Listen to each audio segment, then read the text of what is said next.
Hello friends, welcome to Preethi channel. இன்றைக்கி என்ன ரெசிபின்னு பார்த்தீங்கன்னா, தேங்காய் இல்லாத தண்ணி சட்னி தாங்க செய்ய போகிறோம். இந்த சட்னி பார்த்தீங்கன்னா ஒரு இன்ட்ரெஸ்டிங்கான ரெசிபியும் கூட, இந்த வெயில் காலத்துக்கு ஏற்ற நல்ல ரெசிபியும் கூடங்க. இது சுட சுட இட்லியோடு நிறைய சட்னியை தொட்டு சாப்பிடும்போது டேஸ்ட்டு ரொம்ப சூப்பராக இருக்குங்க.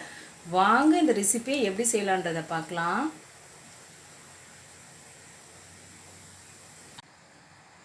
சட்னி செய்ய பார்த்தீங்கன்னா, ஸ்டவ் ஆன் பண்ணி கடாய் வச்சுட்டேன். ஒரு ஸ்பூன் அளவுக்கு எண்ணெயை சேர்த்துடலாம். எண்ணெய் சூடான பிறகு அரை ஸ்பூன் அளவுக்கு ஜீரகம் சேர்த்துக்கிறேன். ஜீரகம் பொரிஞ்சு வரட்டும். இது கூடவே 7 பல்லு பூண்டையும் சேர்த்துக்கிறேன். இது கூடவே 5 பச்சை மிளகாவை உடச்சிட்டு சேர்த்துக்கிறேன்.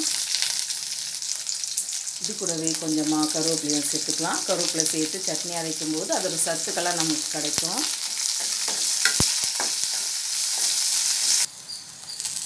இந்த அளவுக்கு பூண்டு பச்சை மிளகா வதங்கின பிறகு ஒரு ஜாரில் மாற்றிடலாம்.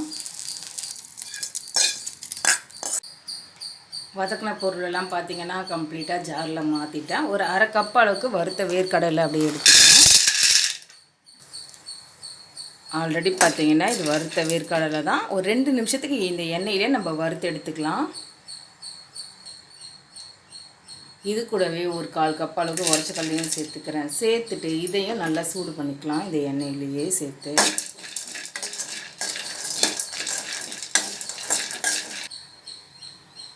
ரெண்டு நிமிஷத்துக்கு எண்ணெயிலே அப்படியே வதக்கி எடுத்தாச்சு. இந்த டைமில் ஸ்டவ் ஆஃப் பண்ணிவிட்டு இதையும் மிக்ஸி ஜாரில் சேர்த்துடலாம்.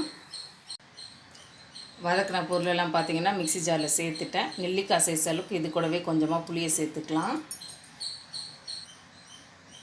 இது கூடவே கொஞ்சமாக கொத்தமல்லியும் சேர்த்துட்றேன். இந்த சட்னிக்கு தேவையான உப்பையும் இது கூட சேர்த்துடலாம்.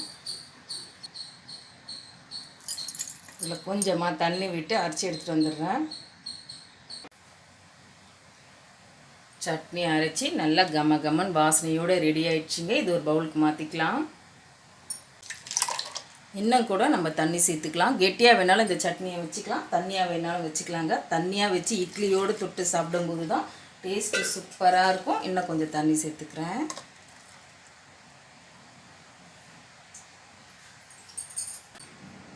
சட்னிக்கு ஒரு தாளிப்பை போட்டுடலாம். ஸ்டவ் ஆன் பண்ணி கடாய் வச்சுட்டேன். சின்னதாக கொஞ்சமாக எண்ணெய் சேர்த்துக்கிறேன். எண்ணெய் சூடான பிறகு ஒரு ஸ்பூன் அளவுக்கு கடுகு உளுத்தம்பருப்பு சேர்த்துக்கிறேன். சின்ன ஸ்பூனில் சேர்த்துருக்கேன். கடுகு உளுந்து பொரிஞ்சு வந்த பிறகு ஒரு 4 வரமிளகாவை சேர்த்துக்கிறேன். சேர்த்துட்டு இது கூடவே கொஞ்சமாக கருவேப்பிலையும் சேர்த்துடலாம். தாளிப்பை சட்னியில் சேர்த்துட்றேன்.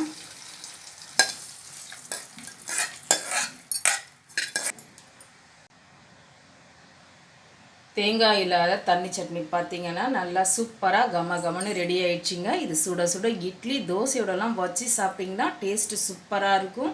நீங்களும் இது போல் ஒரு தடவை ட்ரை பண்ணி பாருங்கள். இந்த வீடியோ உங்களுக்கு பிடிச்சா லைக் பண்ணுங்கள், ஷேர் பண்ணுங்கள், சப்ஸ்கிரைப் பண்ணிக்கோங்க. தேங்க்ஸ் ஃபார் வாட்சிங்.